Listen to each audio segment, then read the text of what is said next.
Hello and welcome to this week's episode of The Cheap Seats, where the seats remain dirt cheap and the production is improving by the minute. As always, we have myself, Brad, Jason, and Brian here to take you through this evening. Hope that you all enjoy the content that we're bringing to you. We can fulfill your NFL and football fix for the week. Guys, how we doing? I'm great. Doing awesome, Brad. Thanks for leading us in. Yeah, man, for sure. Nice job. Yeah, great job.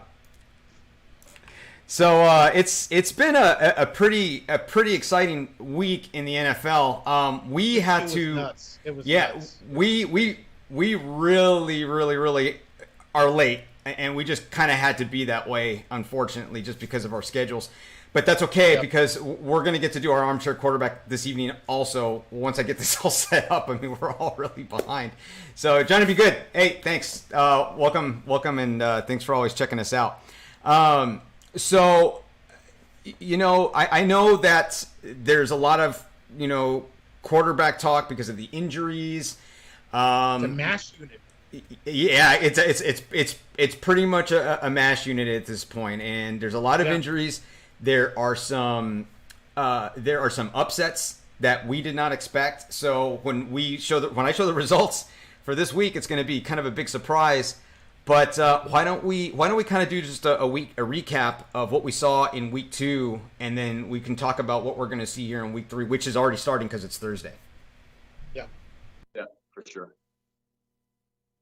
So if you want to start, I guess, with last Thursday's matchup, which was the battle of the winless, which was at that time, which was New York and Washington going at it 1-0-1 each one. It was a fairly contested game. I mean, divisional game, and divisional games usually are very heated and contested. Went all the way down to the wire. I thought Heineken performed pretty well, honestly. I thought Daniel Jones basically did his thing with the resources that he's given. It looks like Saquon Barkley is still kind of easing his way back from injury. Doesn't look like rookie Saquon Barkley, but until I think he's 100%, I don't really see things leveling off for Jones. I think he's still going to have to be running for his life in addition to trying to find a way to pass. So, but I mean, it was an entertaining game from that aspect, just going down to the final seconds.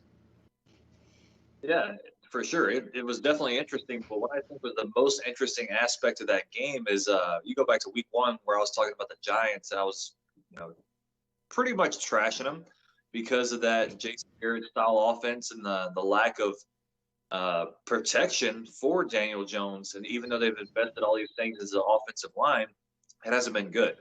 I talked up Washington's defense in my armchair quarterback, picking week 2.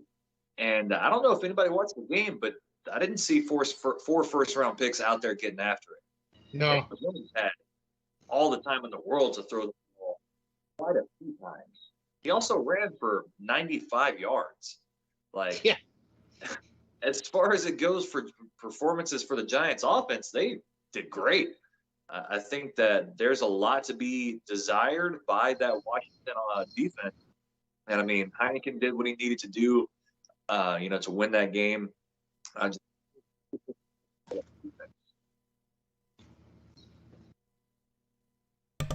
Well, what was that, Brad? We lost you there just kind of for a second. Yeah, I think we did.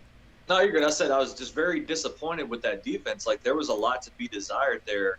And that's definitely something to watch moving forward because, as we just talked about, I don't think that the Giants' offensive line is really much to write home about. But if Chase Young and, Jonathan Allen and all these guys over there on the Washington defensive line is not getting pressure on them, like, are they tired because it's a Thursday night game? Are they worn out already? They did have a short week, so that that's a possibility. But One. that's really still not any reason not to be game ready. So I can't. It's too early season for that. It's right. weak. So that's something to keep an eye on. myself included, with a lot of people coming into the season, thought that Washington defense was going to be a top 5 unit. If this is the way they're going to play, they're not going to be anywhere close to top 5. Yeah, no question. I mean, as their schedules get down towards the stretch, and I mean, eventually, you look at the way the Eagles have been playing the last couple weeks. That's yeah. They're going to definitely need to be elevating their game. So.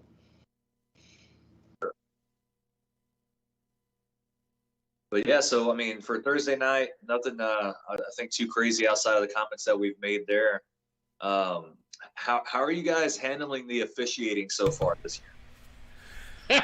Well, man. You know, I'll let Jason start. Well, you know, this is really what I was seeing on Sunday when I was, you know, over at Hard Rock Stadium.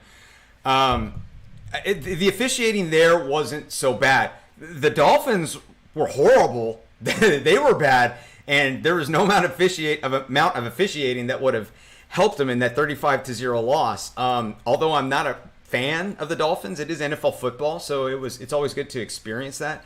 But what I did see during the Sunday afternoon game, watching the Cowboys and the Chargers, was just a lot of penalties, and there were some that were ticky-tack, I think, but they weren't inherently wrong. You're right, but you're not really letting them play football. You're kind of letting the game get out of hand by you taking over as an official, and you don't want that. You don't want the game to be called and won by officiating. You want it to be won and called on the field by playing. So that was my real observation, but there were just tons and tons of penalties on that game, and I really only think that I mean, I'm not going to call that an abnormal circumstance, but you know, in just you know, a regular NFL game, you're going to see those types of things happen, but you're probably only going to see half of those penalties actually called. Yeah, man. I think that they're calling all the way. You know, if it looks like it, if it even remotely looks like a penalty in their mind, they're calling it like 100%. Watching the game tonight, there's a tight end blocking. I think it might have been a safety, and he used the leverage against the defender to just throw him to the ground. And they called holding. I'm like, I don't understand that. There was at no point where he held that individual from getting past him. He did what he was supposed to do as a blocker on the play. And it was very similar throughout the weekend that I saw, just these penalties being called left and right for minuscule detail, especially in that Cowboys and Chargers game. I don't know what the record is for penalties, but I swear they were getting close to it. You know, the thing with taunting, you know, the irony of all this is this didn't come from the officials, the extra focus on taunting. Coaches brought it to the league's attention that they wanted more emphasis on taunting because they felt that they were worried about more on the field arguments and fighting between the players. And if we lose visual on me in the next 10 seconds, it's not my fault. I just want to let everyone know. Because I got extra kitty committee in here that's gonna cause a problem. But anyway, so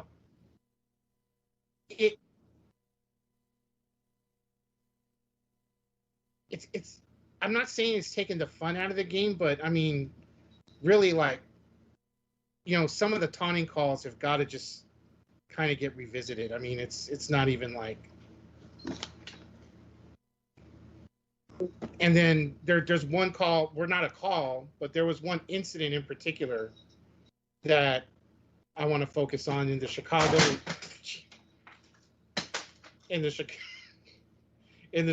Cincinnati game. That was just ridiculous. There was an incident with Joe Burrow on a unnecessary roughness play that I think was just outlandish. And honestly, I think Joe Burrow set it up. So I know that, like, flopping is something the NBA has looked at. I think flopping may need to get looked at in the NFL. So okay, so that's real quick. Before we go further into the analysis of the rest of the week, when you say that you need to call flopping, how well is that being done in stupid sports like soccer? Where they flop all the time, and you see these things, and they're not able to call these, and even though it's happening right in front of you. There's constant jokes that, oh, soccer players are weak because they get touched and they flop so they can get a card. I mean, how do you regulate that, and what's your criteria? I mean, I don't know how you do that. Do you go and you look at the replay? I mean, what do you do? It's got to be one of those things where when you see it, right? Like same thing for taunting. Like when somebody's wrongfully celebrating or being overly aggressive in the defender's face. Like you can call those things.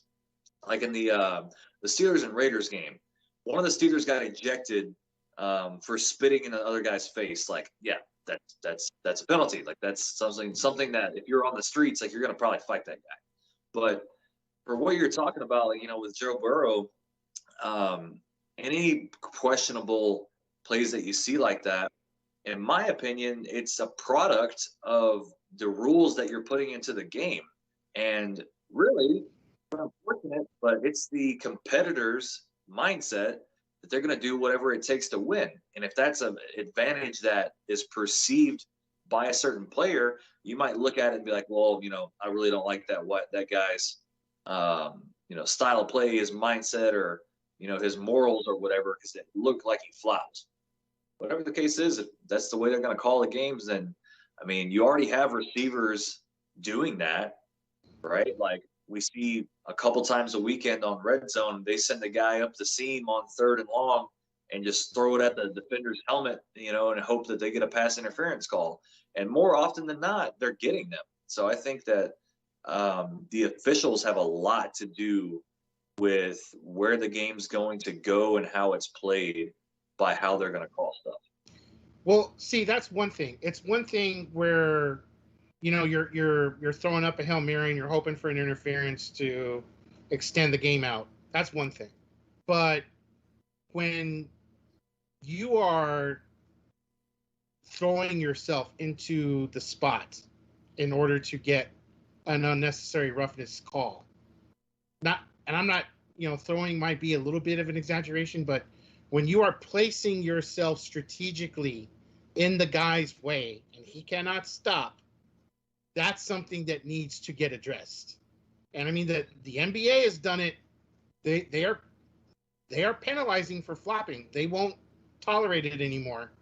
So a player should not be able to dictate an extra 15 yards.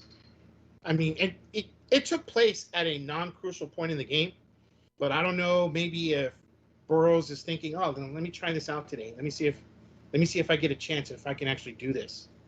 And he's thinking, oh, if it works, hey, I mean, fourth quarter, 1:20 left.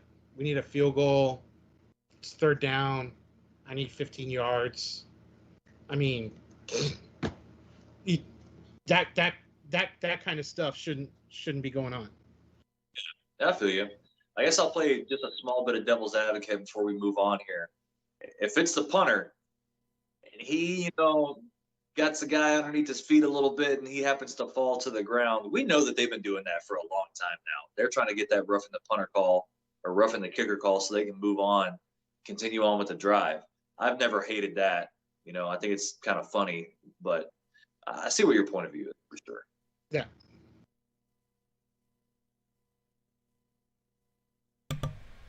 So,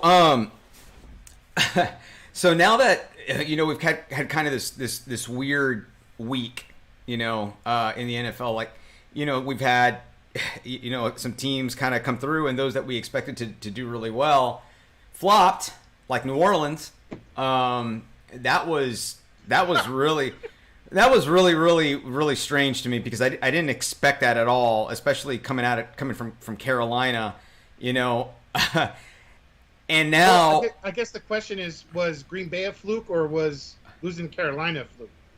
I guess that's what you got to argue right now. I mean, the argument is simple: is that Week 1, the Saints had some magic fairy dust on them, and then Jameis Winston turned back into a pumpkin. That's what happened. All right. Yeah. And a serious note here: what the Panthers did to them was played tight man coverage and kind of exposed that offensive line to a little bit of a degree, because it is a great O-line. They are missing their starting center right now, but they made the game difficult for Jameis Winston. They didn't play zone. They didn't give him easy throws. They were in his face the entire game. And for a quarterback that does not do well under pressure, a year with Sean Payton is not going to change that. I mean, that's what we saw. We saw old Jameis making some of the same bad decisions, chunking the ball into double coverage. They only had one pick, but he had a horrible day passing the ball, and it was because of the style of defense that Carolina was playing against him. And I thought they did a great job. Excellent point. Excellent point. You get Winston rattled, and that's not conducive for his style of play. He's definitely a guy who he needs his time in the pocket. He can scramble and he can run, but if his game is disrupted or if his game plan is disrupted, he definitely does not perform in the same echelon as he does when things are running smoothly.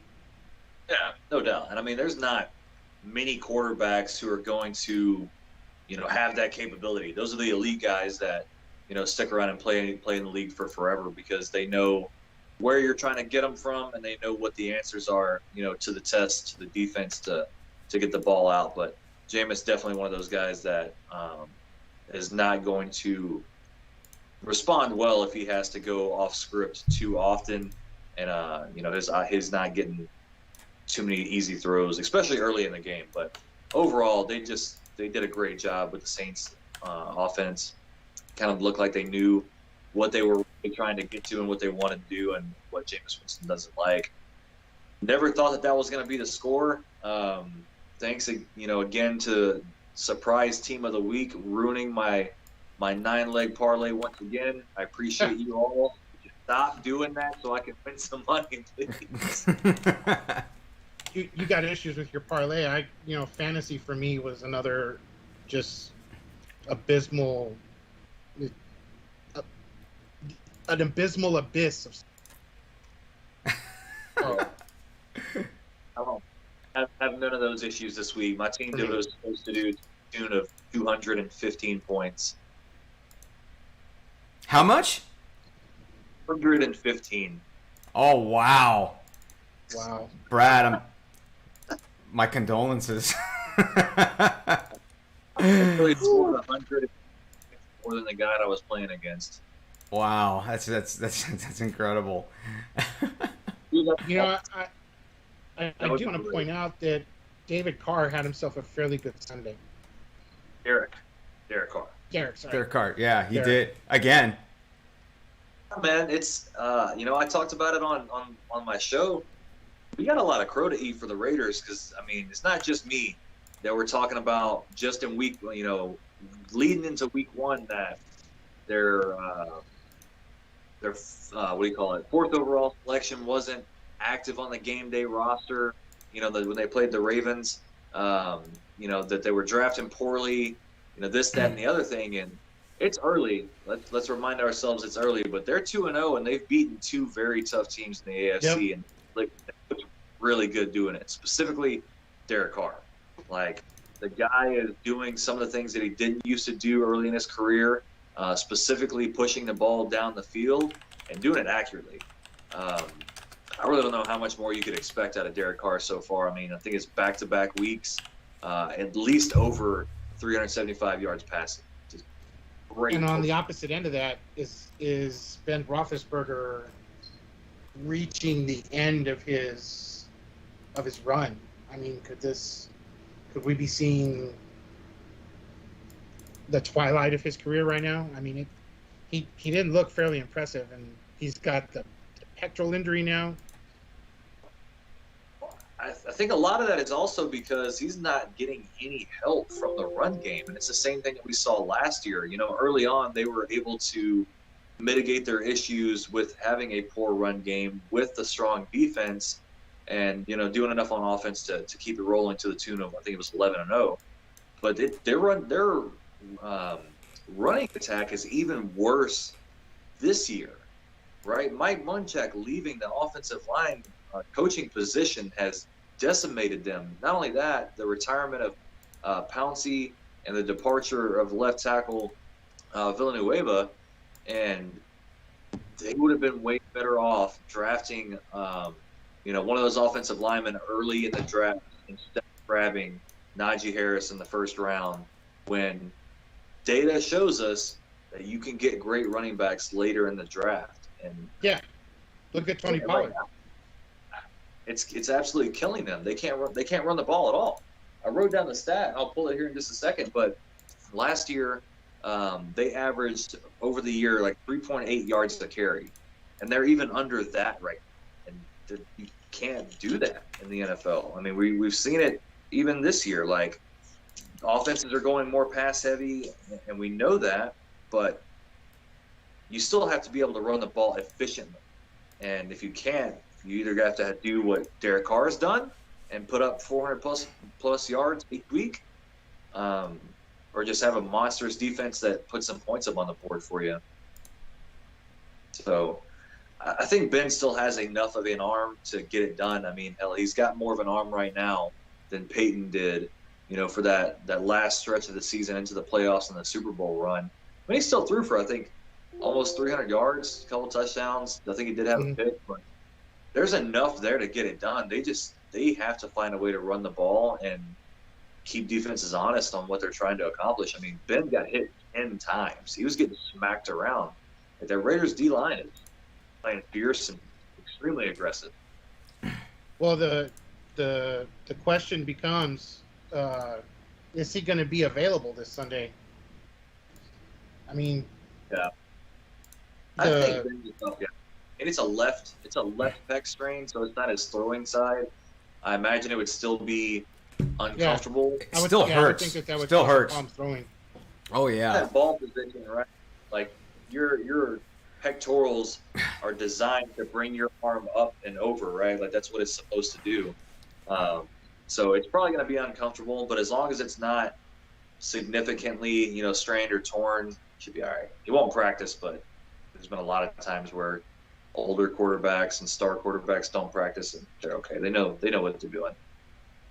I'm gonna quickly shoot through some other scores here. You had the Texans actually put in a pretty valiant effort against the Browns, losing only by 10, 31-21. You had the Rams and Colts, and you had the Rams and Stafford still holding true. But coming out of that, you got Wentz now, part of the mass unit with Ben and some others. Wentz has both his ankles sprained, both of them. Matt McAfee was calling him two sprains. 2 sprains? Oh. 2 sprains? Well, I mean, this guy's been injured his entire career. I mean, I can't be certain if the Colts should be surprised that he has a early season injury. This has been his calling card since he started in Philadelphia. So I don't think they're necessarily surprised because, again, the first time we did this show, pay attention to what teams show you, not what they tell you, right? They didn't trade a first-round pick straight up for Wentz. They said, we'll give you a second with conditional terms if he plays enough, a first-round pick. So they know. Hey, Brian, I have that. I have that clip on Joe Burrow. If you want me to bring it up. Yes, please. So that everyone can see what I'm talking about. All right, so right here, we got, Joe Burrow is kind of scrambling, for his. And he got popped out of bounds, and they called the flag on it. He played. I don't know if popped is the right word because he got nudged his way in there to look at the slow motion. Yeah, that's not much. Yeah, that's not much. He moves. Look at him move his head to see that he's coming. Yeah. He looks at him and sees that he's heading down there, and he mosey's his way just a little bit more to make sure that he's in shoulder pad contact, and then he sells the rest. You know what? I actually don't mind that. I didn't see the clip until right now. Mm-hmm. You got to be smarter as a defender. He baited you into that, and he was out of bounds already at that point. If you fall for it, like, I'm okay with that. I think. I guess that's another way to look at it, but I mean, I don't know if it's really. I don't know if it's really flopping. I mean, I will call it strategically falling. But I don't really think the difference. Tell me the difference. I don't really want to call it, flopping. Like go to any NBA arena and ask someone if LeBron James has strategically fallen and what they call that. Well, okay. Oh, okay. I love it. Strategically fall. But the thing is in football, falling is what you do. Getting knocked to the ground is what happens. He did. Yeah, he got nudged. Okay, but maybe as a defender, and I don't know if the defender was going over there and instead of like using his shoulder, if he kind of went like this and tried to stop and then he accidentally hit him, maybe that wouldn't be called, because then you're kind of selling it as on a defensive point that you weren't trying to hit the quarterback, you were trying to stop yourself, and you just had momentum, and you're a big dude. You just can't stop that easy. So I don't know. I mean, I'm not a referee, and I don't really know if they talk about these kind of things. But maybe, if you're doing those kind of things to show, hey, I'm not trying to hurt anybody, I'm not trying to hit the quarterback, I'm just running, he's running too, and I'm a pretty big guy, and it's hard to just stop like that. I don't know. But I think Joe Burrow kind of used it to his advantage, yes, but it's a stretch to call it a flop, I think. While you pet your cat, Dr. Bigglesworth. It's it's not hairless though. At least. I'm getting there. Are you? Kind of, sort of. What? You can dissect it a million ways, but I tell you what, as soon as more quarterbacks start figuring this out and more start doing it, I guarantee you, it's going to come to a head in an owners meeting down the road. This cannot be one of those deals where you just get a free 15 yards. I just can't. I can't go with it. Well, and this little guy's just going to keep popping up, so I'm going to hold him right here. Well, go for it. You pet your kitten like the evil genius that you are. Dr. Evil, yeah. But you know what? That's okay, because these are things that they kind of look at. Because every week NFL referees get scrutinized, and we know that they get scrutinized. And the league goes down and saying, yes, this was a call. Yes, they were correct. No, they were incorrect, and they get counseled on it. They have to work on it. The same thing happens in the NBA. It's not just, hey, he's a referee, he made a call, and then that was it. Especially now with instant replay and a lot of things that you can and cannot look at. But I think that in the NFL at this point, if you're going to make that kind of argument about flopping and things like that, I think that every single play should be able to be reviewed by referees. Now, that's not saying taking away coaches' challenges. Ooh. But if you now have, because in NCAA, you can. In NCAA football, every play can be reviewed by the officials. And it hasn't bogged down the game at all. I mean, again, we're playing at a different level, but the stakes are a lot higher because now you're dealing with a lot more money individually. I mean, I'm not saying that there's not a lot of money that goes through NCAA football. I mean, because you practically have these kids, going to school and being slaves and making millions of dollars, for networks and universities. But that's a different story altogether. But if you were able to go in and review every single play, a referee upstairs could look at it real quick, call downstairs, hey, you know what? Nope, that's nothing. pick up the flag. Okay, cool, we're going, and that's it. And then they can scrutinize those things. I'm sorry, go ahead.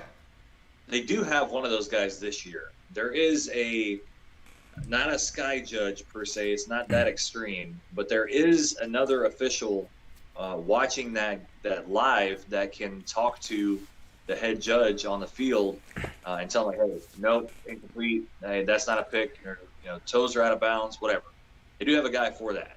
I don't know if they're doing that for penalties because you remember it was season before last. They were able to challenge pass interference, right? Or non calls, right? Or calls or both, not calls and non calls, right? Yes, and they were still getting those wrong, even though they were reviewing them. It was horrible, so they just got rid of it. Okay. I think that's something that you can't do. You can't go further into reviewing penalties and that aspect of it. I know the targeting and that thing, it's huge in college football. They review it all the time, whatever. I think you need to do more with the sky judge, the guy that's watching that, and be able to talk to him live. But at the end of the day, refereeing in every sport is a live judgment call that you're trying to see, humans that are much larger than all three of us, that move way faster than all three of us, and you're trying to see, did that guy do X, Y, or Z on these plays? So officiating is hard, right? But we rightfully so do get on them when required, right? So no love lost for me is getting on the referees. I think that some crews are a lot better than other ones, like that taunting thing or the flopping thing that you're talking about. There's certain NFL crews, officiating crews is what I'm referring to, that they see that and they're like, dude, get up. No, you're fine. Like literally you can go watch NFL films and hear the referees interacting with some of these guys. The penalties they're asking for, they're like, are you kidding me? Like, get out of here. Go to the sideline. Like we're not playing these games. So there's always that aspect of it. I would be very interested to look up the crew from that Cowboys and Chargers game and follow them through the season, because they sometimes do put stats up, or like Troy Aikman's really good about it. He'd be like, hey, this crew throws the most penalties out of any NFL officiating crew for the whole season. And every week, if your team or a team that you want to watch has that officiating crew, you better get ready for the flag fest because it's coming. Yeah, and I know that the NBA makes those reports. They make those reports public, and I'm not 100% if the NFL does or not. But the NBA does a very good job of transparency in all aspects of its business, more so than the NFL does. So I would be interested to see that, because I mean, if Troy Aikman has all of those Fox resources, I mean, they can have somebody there, and they can see how many penalties were thrown per game, and then who was actually doing it. Was it the line judge? Was it the referee? Who was throwing the flags? So we don't have that luxury. We can just go on to whatever it is, that football stats website that I like to go to. What is that site? I don't know what that site is. It's a really good, and here we go. Pro Football Reference. You've heard of that, right, Brad? Yeah, for sure. Yeah, it's a really great. I've heard of it. Allow me to show you. This is great. So, this is NFL, or this is Pro Football Reference, but this is not just football. They do other sports as well, and you can actually subscribe to it, and it's pretty neat because you can go in there and you can see all sorts of statistics. I mean, everything: total team offense, passing offense, rushing defense. It doesn't stop there. I mean, it goes by week, and you can see passing offense, rushing offense. Let's just, take a look at this here. The passing offense right now, number one is Las Vegas because of Derek Carr, just being nuts. Tearing it up. Yeah, and he's wow, 66%. That's pretty good, but he has 782 yards on 4 touchdowns. Wait, he has a 66% completion rate. Yeah, which is what's Dak Prescott's? I'm 76. He has 76%. He has 76%, and he has thrown for 612. So, you're looking at, a bit like, close to a 200-yard difference, close to. But this is it's a great website. It's profootballreference.com, and it's really good. I mean, if you just want to kind of see like, I'm just kind of interested to see this, and it actually helps with some of your fantasy. But you have to kind of have a pattern. So maybe after week 3, you'll kind of see how well somebody's doing, and then you can make some of those decisions whether you're going to bench a player or keep them going. There's a lot of data there, and even more so if you subscribe to their service. Tons. And you can go back. Decades. Yeah. Mm-hmm. So I don't want to quote the wrong site, but I'm pretty sure that site that you just pulled up is the one that actually went back and chronicled all of the sacks until they ran out of film. So they don't have official stats for sacks in the NFL database prior to, I think, 1982. That's when they started. That's when they started counting. Jones absolutely robbed. Yeah. Yeah, that's when they started counting sacks, because before they were considered just tackles. It was considered a tackle, and then they started. They gave it a different category, quarterback sacks, and it has to be for negative yards on the quarterback. Yep. So if anybody's curious and you want to know, prior to 1982, who were the guys that were great at getting to the quarterback, that site's got you covered. Yeah, it's really great, and it's fun, and there's a lot of stuff that's free. You don't have to really pay for anything. It's really cool to look at. So real quick before we start getting into our picks and seeing how we're doing going up into week 3, I want to just bring up very quickly the NCAA poll for the top 25, just so we can just do a little review. And of course, Alabama still at number 1, even though they, how many points did they leave on the board this last week? Right. Yeah, it was really tight against the Florida game. I mean, if not for that clock issue, who knows? Who really knows? Mm-hmm. Georgia is still looking good. Oregon is still number 3, and moved of up, course, yep. and from the Big Ten is actually they moved up. Oregon was 4. They were 4, and then they moved up to 3, and now you got OU. OU went down 1 to 4. Yeah. They switched up. They switched up. They were previously 3 and 4. So now you got the Sooners, at number 4. So that's what you're looking at right now. If the college football playoff were to start today, you would have, and if this is what the selection board were to go with, you would have Alabama, Georgia, Oregon, and Oklahoma.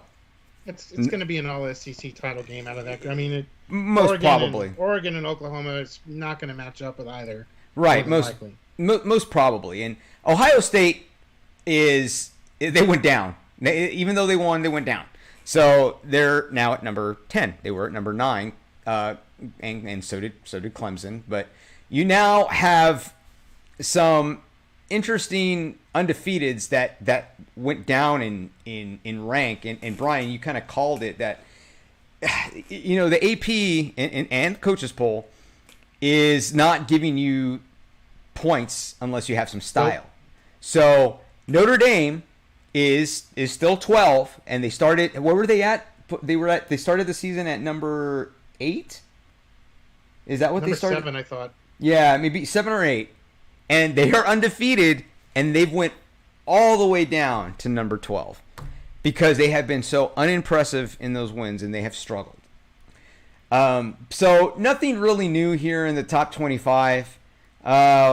Michigan is 3-0, and they're 19. They were previously 25, so they're moving up. But they're in the Big Ten, and the Big Ten isn't too tough right now. Even though Auburn is number 23, and UCLA. Did you see that crazy finish with UCLA? I think it was Fresno State.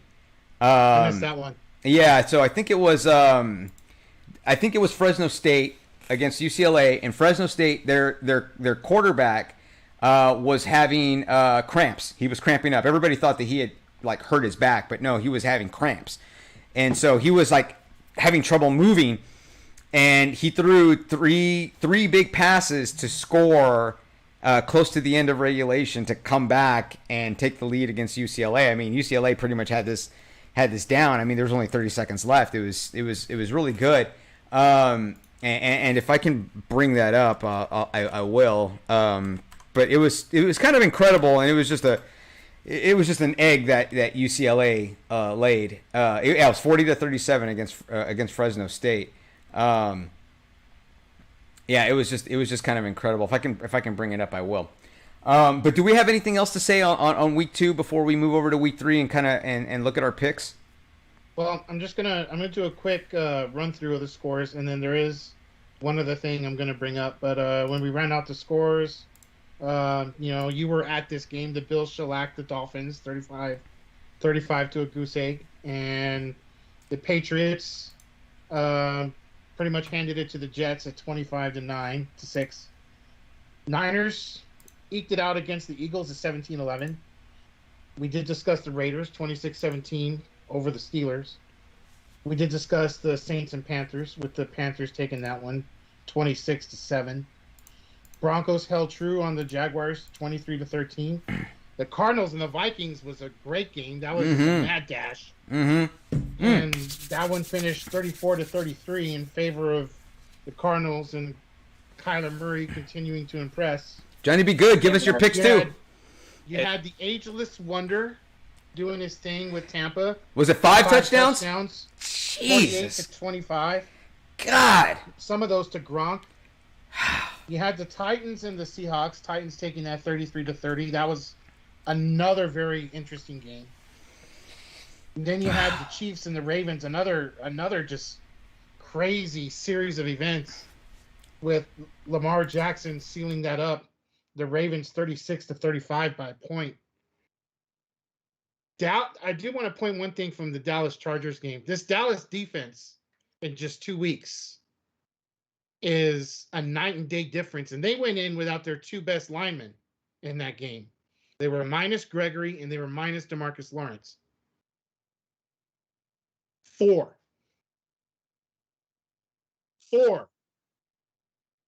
Now, in 16 games in 2020, 16. All of 2020, Dallas's turnover differential was a -3 in 2020. As of right now, they're a +4 or +6. They're +6. I mean, in just 2 weeks right now. So I didn't like it. I mean, I just, all due respect to Micah Parsons, I just didn't like it. So I'm pleased to be proved wrong. Yeah, I got something very, very simple to say about this. Okay. Do you happen to know what the Chargers' rush offense averaged? Okay. Well, let me tell you what it was. So my whole thing with the putting Parsons at defensive end was that he's not a natural defensive end that should be on the field every down, which is what they said they're going to do. Right? I don't know what his snap percentage was. Hey, he was extremely disruptive rushing the passer. That was great. I mean, he played defensive end, I think, in high school, so he has a little bit of experience being out there. My concern was that they were going to play him there every down, and I don't have the data in front of me, so I don't know if they did. But they actually did do some rotation, so it was not every down. Yeah, my point was that they get Dallas in a defense they liked them in, mainly with Parsons at defensive end, and they go no huddle. You can't substitute. They can run the ball, right? So just looking at some of the data that I did, the defense gave up over 5 yards per carry.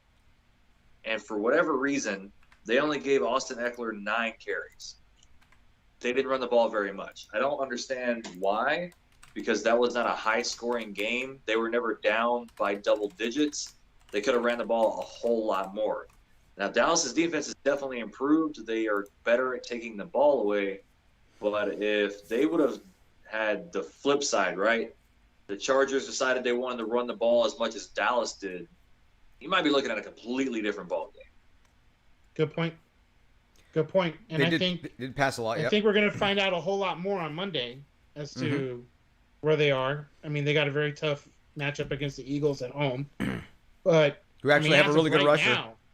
As of right now, when you look at when you looked at the unit a year ago versus right now, I mean, it's as some people say, anything different is good, and right now, this difference is good.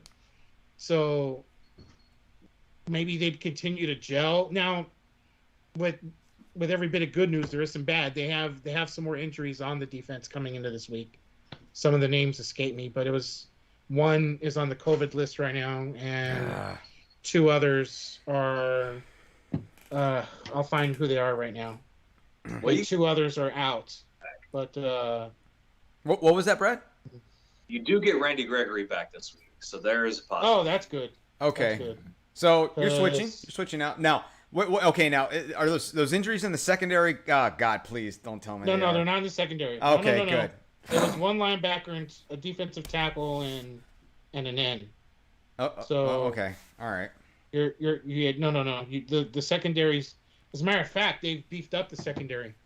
They just signed Holton Hill from former Viking cornerback. Yeah. Okay. Well, hopefully he stayed in football shape. So we'll move on here to our picks, but I just want to say about Micah Parsons.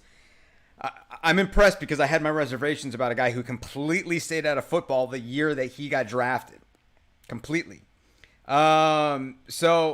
on. Hey, Johnny Be Good has something to say.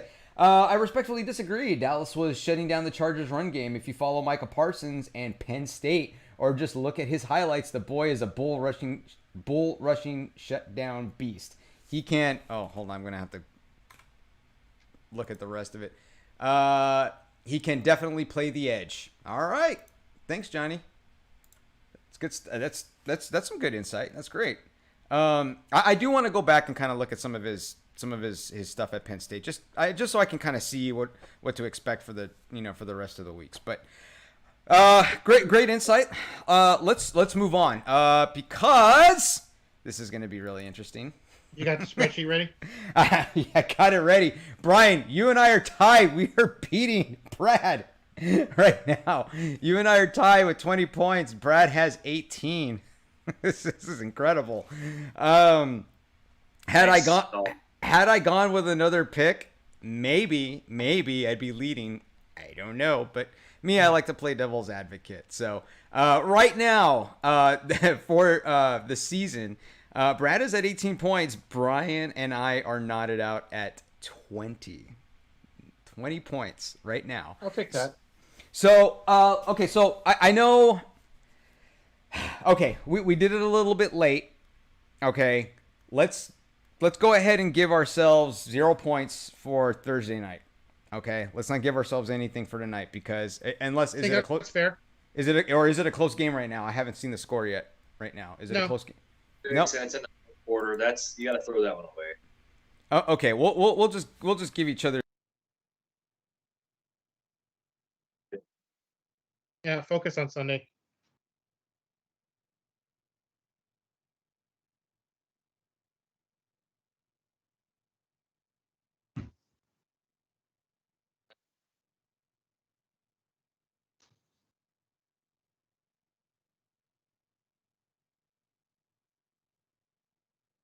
Yeah, man. I talked up that Washington defense for 2 weeks straight, and they've been very dud worthy to me. And Josh Allen hasn't been, his MVP caliber that he was last year so far through 2 weeks.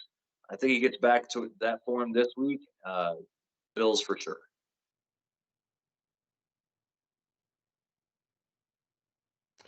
Yeah, just to piggyback on Brad, I really didn't see a whole lot of encouragement from the Washington defense, anything really encouraging from their defense from last Thursday, given Josh Allen and the game that he had against Miami, and given who he can throw the ball to, and he's got a running back with Singletary. Yep, I definitely think a stampeding herd is going to just bowl over the Washington football team.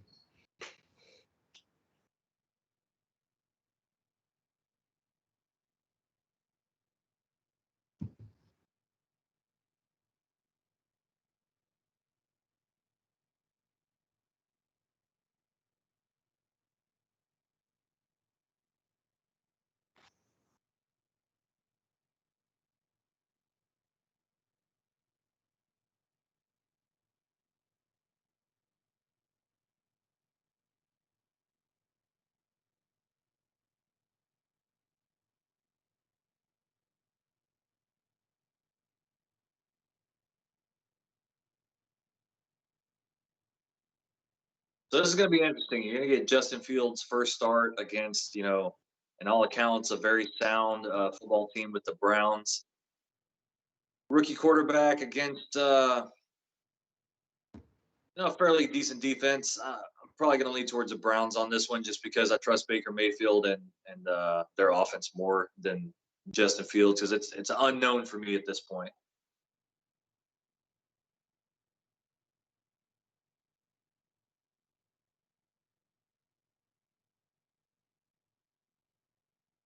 As as much as it pains me to admit it, there's not enough Polish sausage out there to aid in my angst on the going to be that day. It's going to have to be the Browns over the Bears.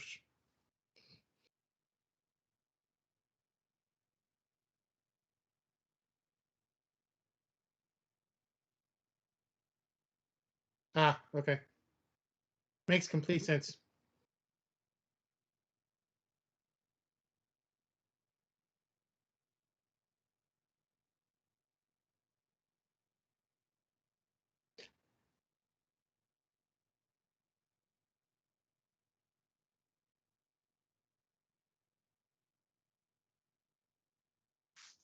I don't want to rain on Justin Fields' first start, but I mean, I'm sorry. It's you're you're going up against a very talented Browns team that won a playoff game last year. I don't know what to tell the kid. He's in for a rough afternoon.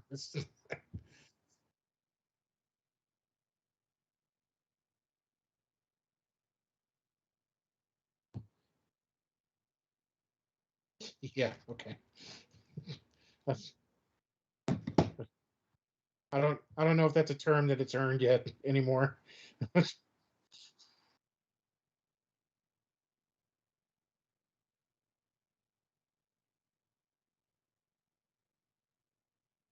How many touchdowns did Aaron Jones have on Monday Night Football? I think it was 4.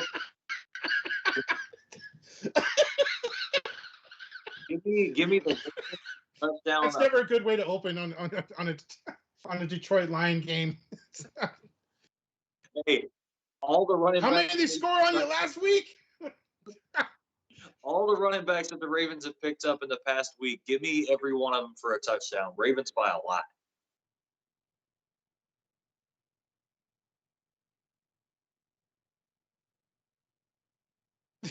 The only engine that's going to be revving any V8 power is going to be the one under Lamar's trunk.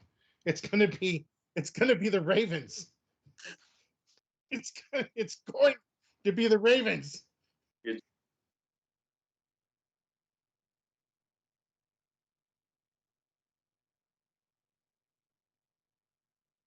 Chalk. It's going chalk.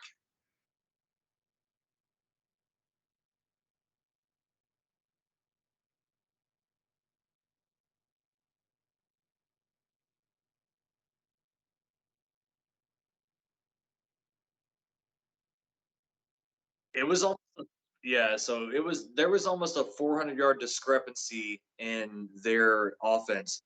They had almost 400 yards more rushing than they did passing. That's kind of what that meant.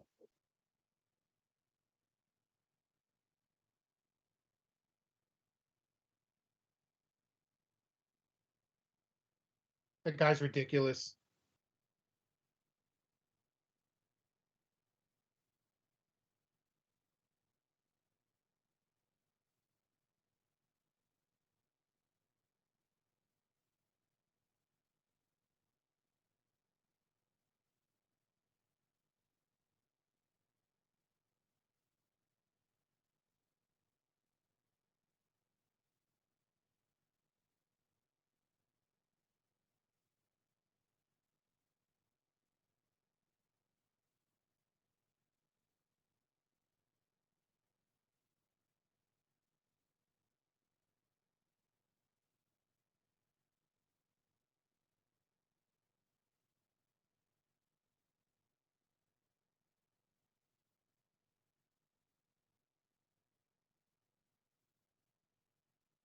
The Kyler Murray MVP train goes off without a MVP. hit.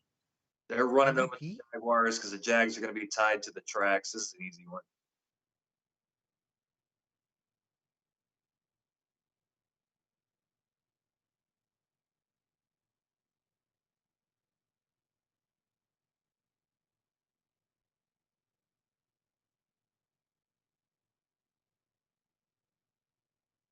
Well, I am going to throw this in here. I think one or two quarterbacks out there are going to have part of the conversation MVP, which one would probably be Lamar and the other one Dak Prescott. But going forward with that, sunshine, sunshine doesn't have a prayer. It's going to be Arizona.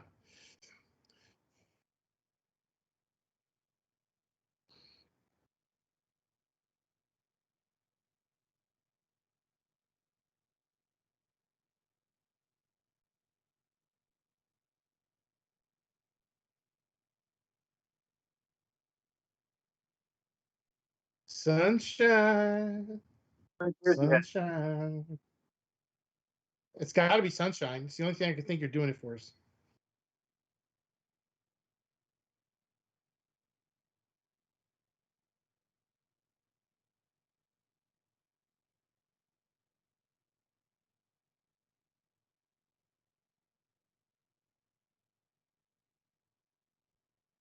Oh,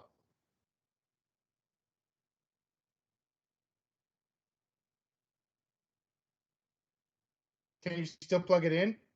Can you still plug it in? Okay, well just plug it in. Well, no, I mean as long as you can input the numbers, I mean it.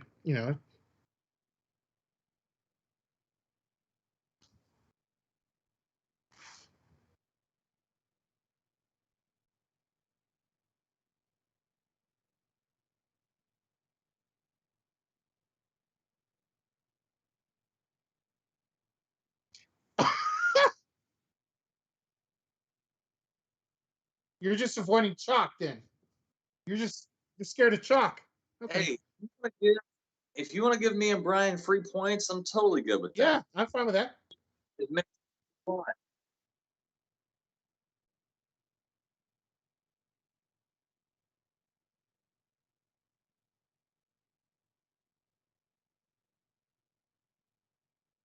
Enjoy.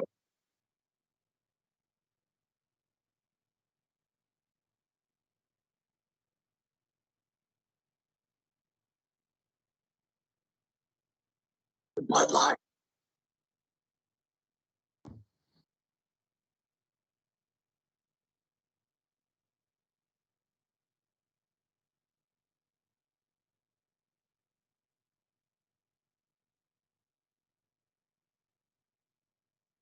Yeah, man. So divisional matchup. The Chargers played the Chiefs very tough last year. Where's the game going to be played at? At Kansas City. Okay. Yeah, I'm going to take the Chiefs in a close game. Um, it'll be more competitive than some might think, who are not as keen eye on how they've been playing them.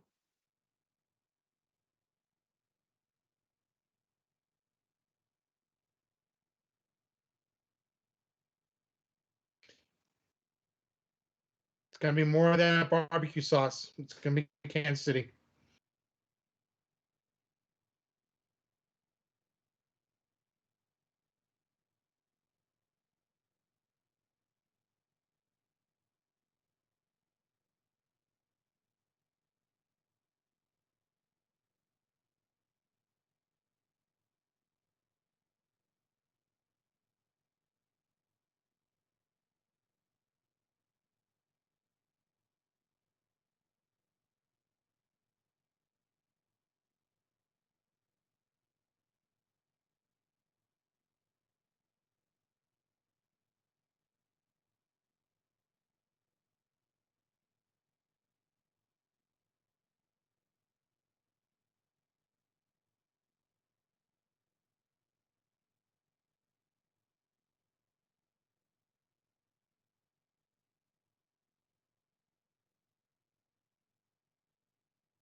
Dude, after what I saw last week, I don't have a clue, man. Are they playing in New England?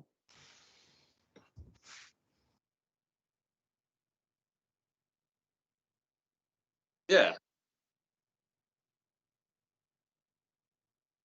Well, Foxborough is the He's state. definitely drinking beer. It's the place is. It's not the city. Foxborough is a city. It's not the dang stadium name. But anyway, no, At no. one time, yes, long time ago, before everything got sponsors. Yes. Anyway, no, that's fine. So what is important? They're playing at home for the Patriots specifically. Um, for Mac Jones, man, they've been playing not to lose with him. Like they want him to just, do enough and let the defense kind of carry them as he learns the playbook. I imagine they'll start opening it up. He's been on, the press conferences saying that there are a couple of deep shots that's available to him. He's just got to be more comfortable to take them. So we'll see if that starts happening. I have no idea who the Saints team is. I don't think anybody does at this point. But I'm just gonna go with the home team here and hope that the Patriots.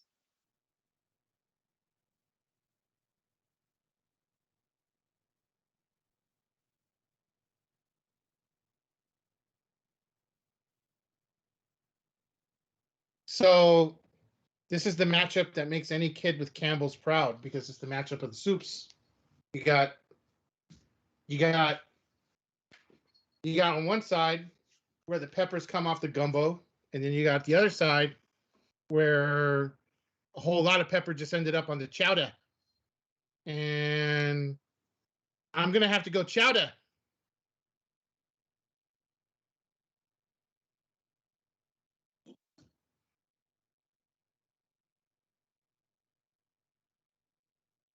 I like Matt Jones. I like what he's doing over there. I like the kid.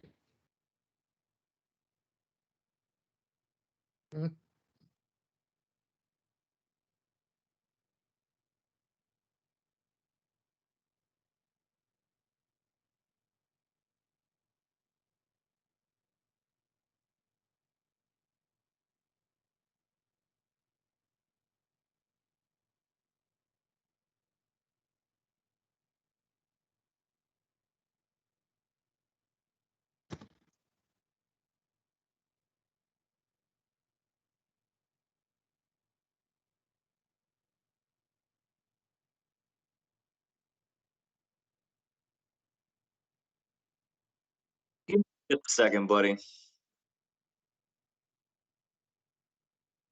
No, I had to. Funny. I had to put my phone to charge, man. It was about to die on me. Sorry about that. I'm on the picture. But, all right, so we're talking about Giants and who? The Falcons. Man, it's a tough game to call because I mean they're both got their struggles that we've all seen, especially with Matt Ryan and the Falcons offense. They haven't really got a whole lot done through 2 games. Um, do I think Daniel Jones goes 0-3, or do I think Matt Ryan goes 0-3? Yeah, man, let me get the Falcons to get a win, get on the board.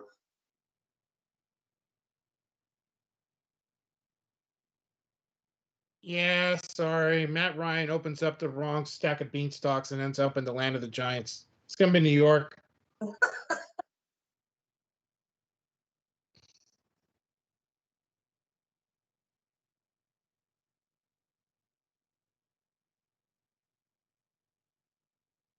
Just go Atlanta. You know you want to. Just do it. Just do it. Just do it. Don't even hesitate. Just do it. You know you want to. You know you want to go Atlanta because I went to New York. So just do it. Just do it. You know you want to do it just to spite me. That's what it. Big surprise. Yeah.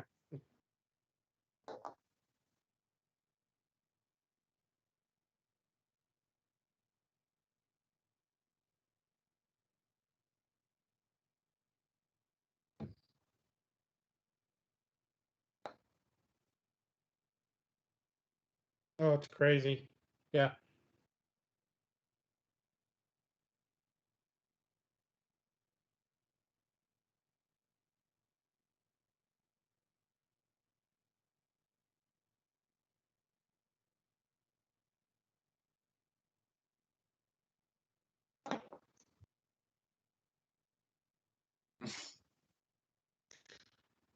Just when I thought we were gonna Yeah,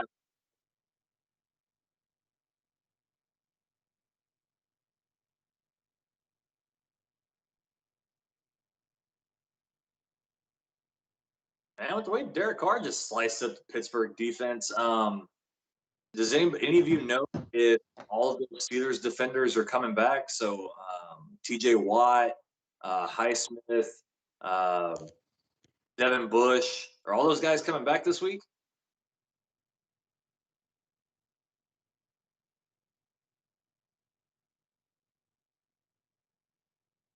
Okay. Can somebody,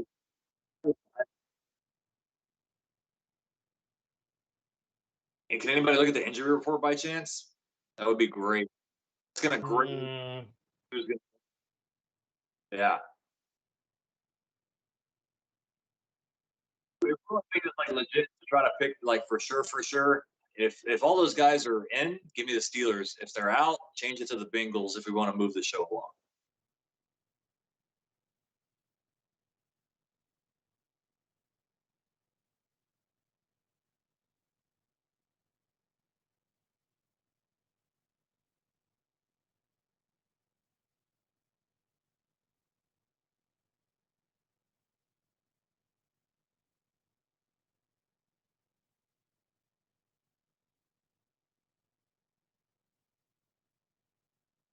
Is it say questionable, doubtful? Do you have anything like that yet?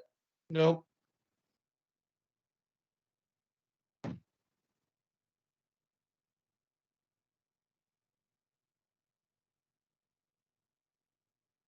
Okay.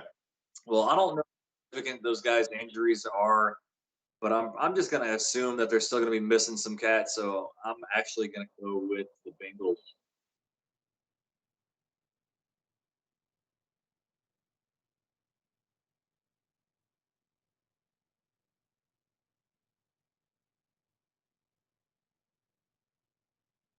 I'm going to say this very boldly, okay? Even with all those guys at full strength, you can queue up Dr. Johnny Fever from WKRP because it's going to be Cincinnati.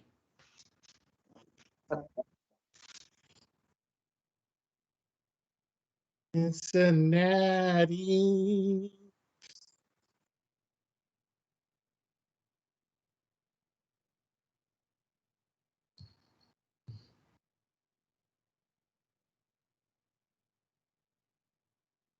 Just pick the Steelers. Just do it. I don't even know why you're wasting time. Just do it. Do it. Just do it.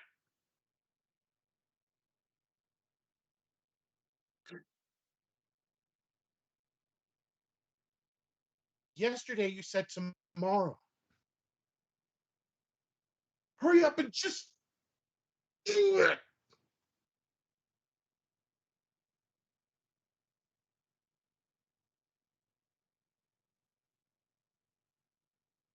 Colts at Titans.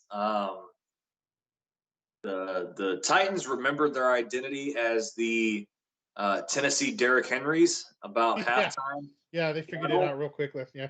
Remember that they have to give the guy the ball at least 25 times a game in order to be successful. So, sidebar here: when Derrick Henry's 40, maybe 45, that guy's going to be, I feel like, in just horrendous pain. They ride Derrick Henry until the wheels fall off, it seems like. I know he got paid, but good Lord, man. They got to find a sustainable way to run an offense that doesn't involve Derrick Henry 34 plus times, whatever craziness it was. I think they're going to do Derrick Henry and some more Derrick Henry. Give me the Titans.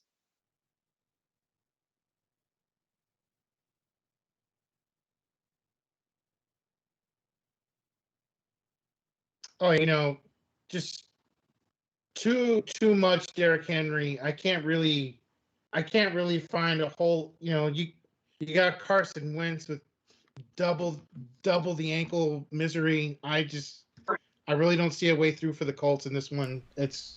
I like the Titans. All right, Titans. Cue up Graceland. All right. Viva Las Vegas. All right, you got the Titans too. Hey, you know what? You know what I'm gonna do? Yeah, Titans suck. So I'm gonna go with. Ooh. Are you gonna say that Two Sprains is gonna play and you're riding with Two Sprains? Yeah. It sounds like what he's doing. Yeah. Titans suck. I'm gonna go with Indianapolis on this one. The reason I'm just gonna say that they suck is I'm just gonna say it. I don't have to give a reason for anything. They suck. I'm mad about it. So that's just it. I'm not gonna air out my grievances right here because it's gonna bore everybody. But I'm just gonna say that they suck right now. My mind may change later, but not as of right now. All right, Jets, Jets at Broncos. Brad, what do you think? Well, if Zach Wilson threw 4 interceptions against the Patriots, he might throw 5 against the Broncos. Not looking good for him, man. I predicted him as like the second best rookie quarterback out of the class this year. Uh-huh. They're gonna have to get that guy some help. It's gonna be a rough day. It doesn't matter if they're playing in Antarctica, Broncos by a mile. Gotcha. Okay, we got the Broncos by a mile high. Brian, what do you think about this matchup? I'm afraid when it's all said and that New York team is going to be on a jet plane, and they may never come back again. Give me some more John Denver. Broncos. All right, Brian's got the Broncos, and you know what? I mean, I have to go the same way because the Jets just suck, man. I'm sorry, it's just a sorry team right now. They have not improved. They're just bad. They're just really bad, and they haven't even been competitive. I'm not even gonna say competitive. They haven't even shown up since Mark Sanchez. So I'm gonna go Broncos as well. All right, I'm going back that far. Oh my God, the Dolphins at the Raiders. All right, so you got two of the biggest party towns in the United States clashing against each other. Miami against Viva Las Vegas. Brad, what do you think about this one? Hey, let me tell you something here, man. All right? It's going to be the fight on Gruden City. All right? Miami Dolphins, doesn't matter what they do. Do it Tagovailoa, however you say his name, broken ribs, cracked spine, whatever it is, man. Raiders by a lot, man. All right, so Coach Gruden has the Las Vegas Raiders. Brian, hey, do you concur with Coach over there?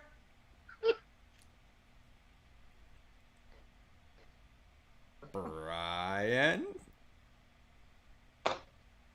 He's trying to do mad. So the Raiders are going to come out there. The Raiders are going to come out there. They're going to go boom, and then they're going to take the ball and they're going to take a small. And they're going to go boom, and they're just going to take it all away. They're just going to take it all. It's going to be the Raiders. All right, Coach. So we got Coach Gruden and Coach Madden. All right. They're taking the Raiders also. All right. God, I can't. It's really hard to follow that one. But you know what? I have to concur. You know what? I really think that Coach Gruden on this game is going to come out with the 72Y banana play. Yeah, that's what's going to really get them is the 72Y banana. They're going to go with that. Hey, it's Spider 2Y banana, man. Spider 2Y banana. Sorry. that was the special play right there. 72 2Y banana. All right. Right underneath, yeah, that one's right underneath the annexation of Puerto Rico. Is that right? Oh yeah, everybody forgets about the annexation of Puerto Rico, but that's a Giants play. Everybody forgets that's a Giants play. So okay, it's unanimous. We're all going with Coach Gruden and Coach Madden on this one. And I got to tell you guys, I am turning into a Raiders fan. I really am, because I'm I'm liking what Derek Carr is doing here, and I mean, if they can show the same thing that they've been showing the last 2 weeks in this third week, then you know what that becomes. It becomes a trend, and that means that they're for real. So the rest of the NFL better watch out, because Las Vegas may be coming for them, because I want to be coming for Las Vegas, if you know what I mean. All right, we'll go to the next thing. All right, Buccaneers at Rams. Oh, God, who cares? Brad, what do you think, man? Yeah, dude, this is going to be an outstanding game because, you don't have Jared Goff as a crutch, and I hate to say that as often as I do, but, I mean, there is a lot that Goff didn't do that Matt Stafford can do and do very well. I mean, this game's at the Rams, right? Yeah, it's in LA. It's in that awesome stadium. Okay. Man, I'm still gonna go with Tampa Bay because I don't think that you're gonna outscore Brady this year. If Brady needs to put up 40+ points, I mean, dude, he's gonna do it. Like, his second year in this offense, they've combined it enough ideals with Bruce Arians and what Tom Brady wants to actually run. I think the Rams will put up probably one of the better efforts against the Buccaneers that you'll see this season. But I think the Buccaneers will at least pull out a 3-3. Okay, awesome, fanboy. Brian, what do you think? Hey. Brian.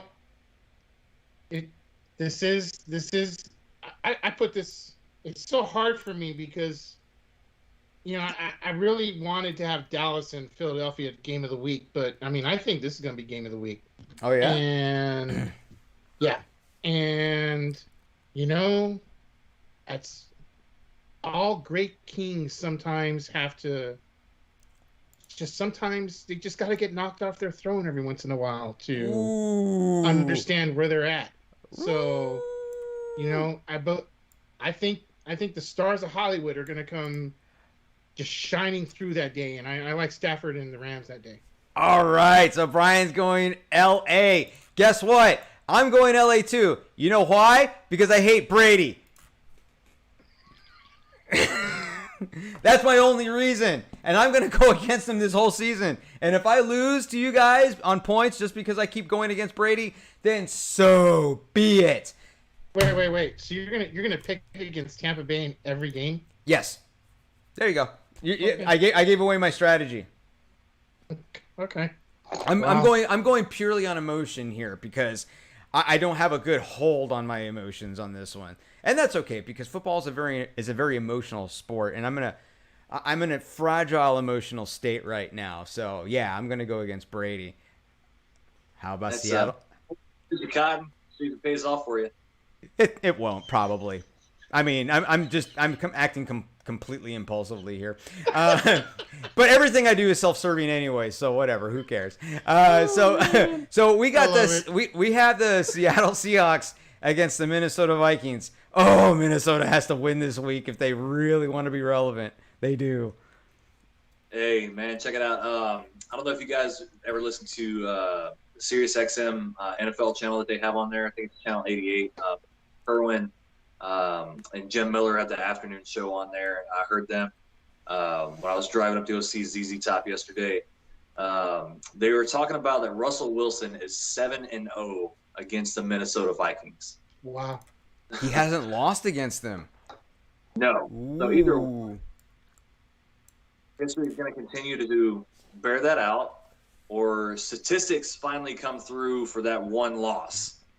I'm not betting against Russell Wilson this weekend, especially after they let Derrick Henry punch them in the mouth and steal what was a for sure victory away from them. Give me the Seahawks. All right, Brad's got the Hawks. Hey, Brad, how do you feel? I mean, Brian, how do you feel about this one? I'm thinking you're gonna go mini haha. I'm gonna go what? Mini haha. Okay, I don't know what that is, but I will say that I do think Russell Wilson's going to go to the purple patch and pick himself a bunch of purple people eaters, and it's going to be the Seahawks. All right, You know what, and I see that too because, God, Russell Wilson has just been on a tear. I mean, an absolute tear. And anybody who has him on his fantasy team right now, God, they are just getting points after points after points. Good for you, Brad. I do not have him. I have Stafford and Tannehill. So I'm going to go Seahawks on this one too because I'm really liking what they're doing. I think they have a really solid team. I think Russell Wilson is playing at the top of his game right now, better than even in his Super Bowl seasons right now. And if he continues to play this way, NFC, watch out. Okay, so we have the Packers playing at San Francisco. So they're going to make their way over to Levi Stadium and play the Niners. How do we feel about this, guys? I'm kind of, I don't know. I'm kind of at a loss for this. I believe I have the answer to this equation here. Watching the Detroit and Packers game and then also the Saints game the week prior, what did you guys see from the Packers defense? Oh, that it actually existed? Yeah, it did. It's not to run very well. Uh-huh.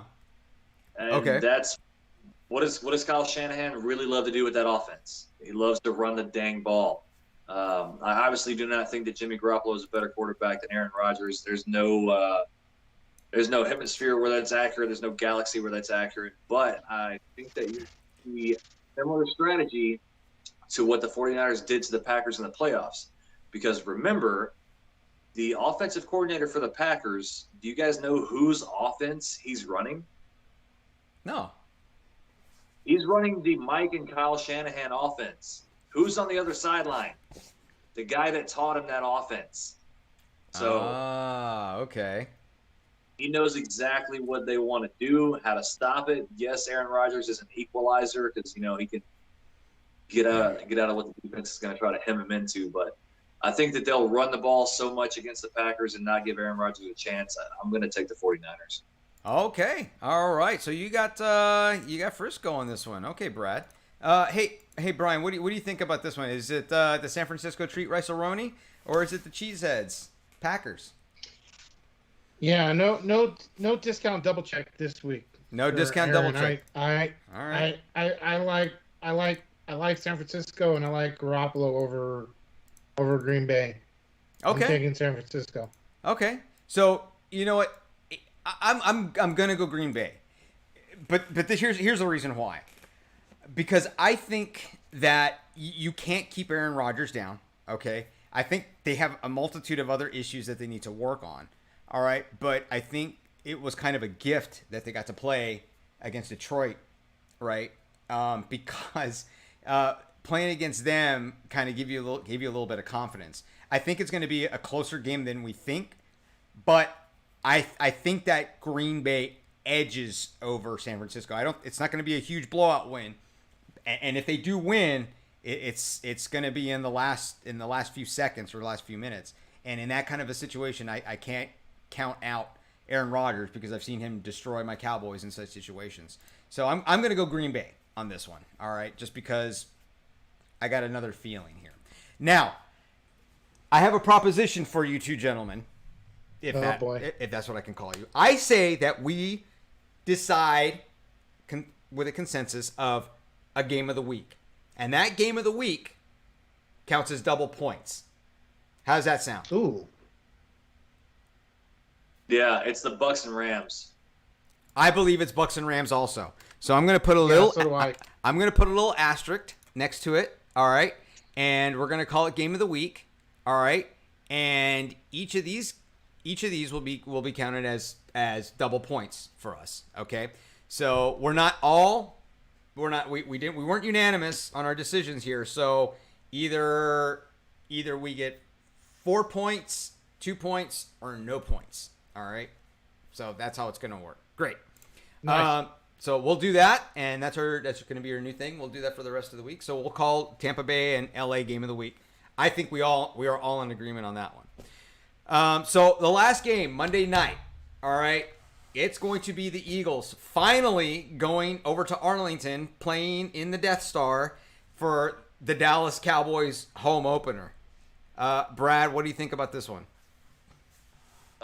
Eagles had some injuries on the defensive line against the Niners, and I just think that the Cowboys are a better team right now. Yes, the Cowboys got some injuries on defense, but Dak Prescott and that offense is better than the Eagles' offense by a considerable amount, in my opinion.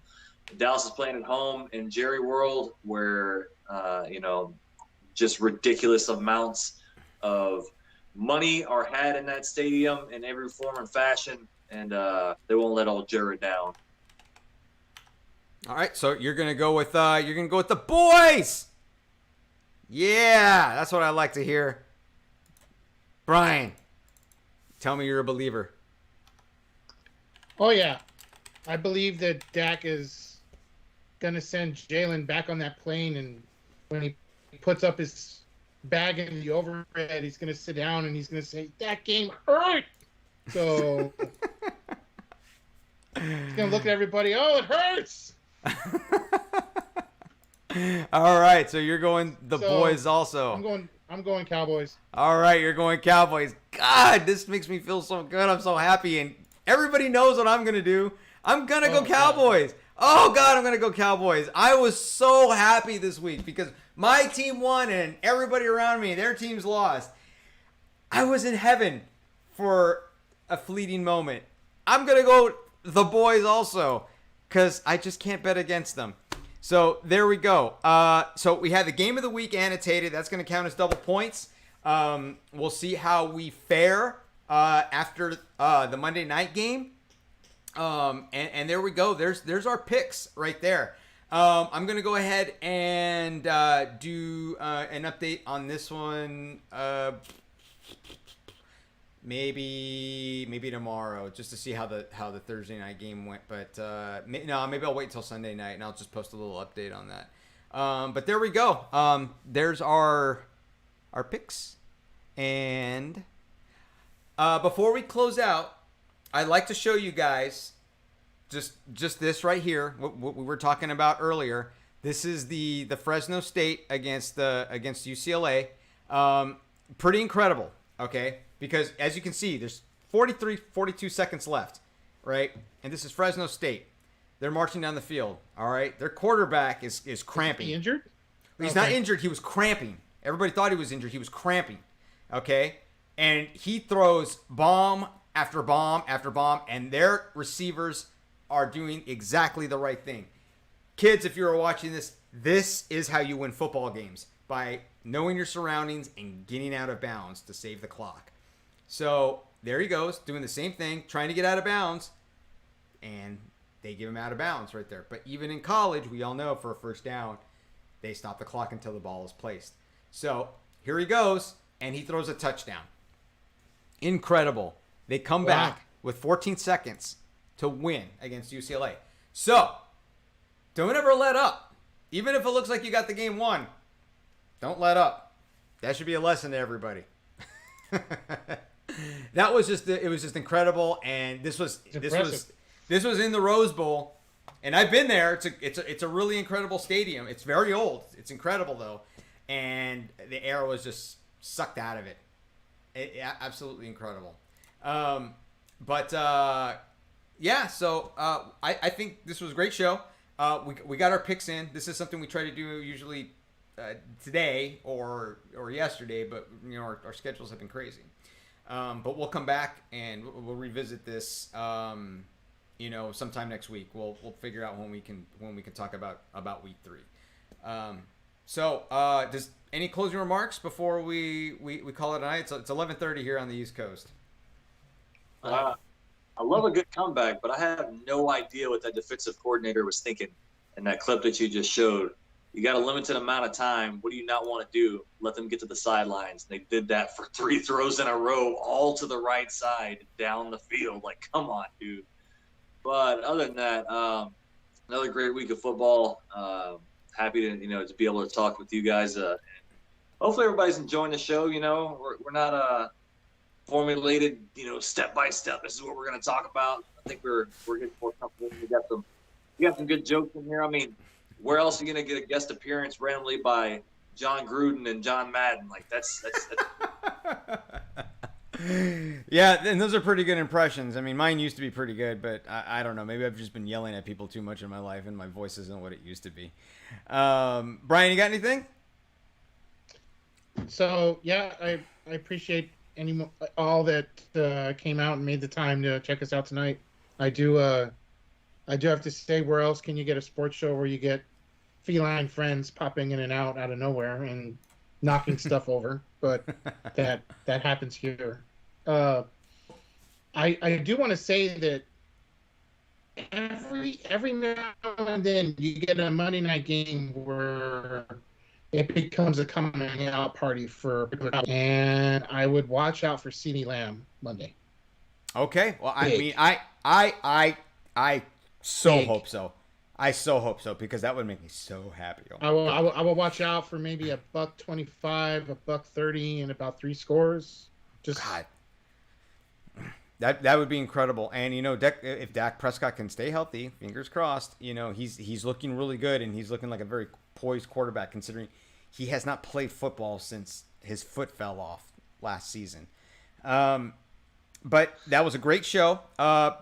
Everybody, if you're watching the end of this, please check out Brad's Corner, the Cheap Seats.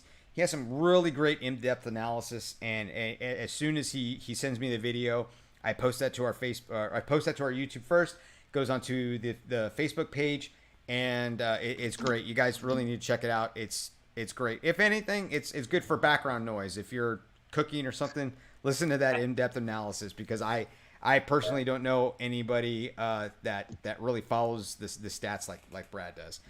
It's great to have you on board. I know my cousin and I are grateful to have you around, and we're having a really great time right now.